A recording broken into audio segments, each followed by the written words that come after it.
امروز در مهمانی ما دوستی بهترین من دمیربک کلینوف میباشد. یکم بار فکر کردید که مثلا از آوازخوانی خود پشیمان شده باشید؟ ما از کار رفتنی شدم پول کار کنم و کارم رو سر کنم. همه خیلی فکرهایم بود. پیشتر شما چی کار میکردید؟ تاکسیباتی هم کردگی. تو کس قانچی بس میشه، یک کس قانچی بس. خیلی ایستادگیم و خیلی زنگ میشد. من دیگه نمون کلو.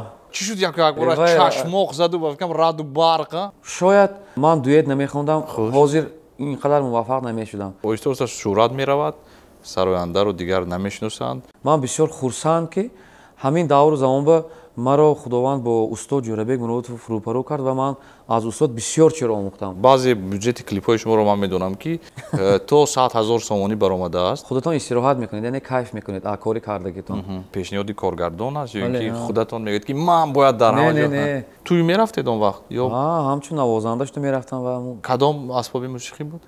سینتزاتور. در یک توی شما مثلا سینتزاتور نوازید برای شما چقدر مبلغ میدادن؟ در یادتون هست؟ 100 تومان 200 تومان همین خیلی. همکاری شما با شرکت جی ام قطع شده است. باز یک سال باز من خودم کار کرده استادم. دیو دمیربک کلینوف کمپانی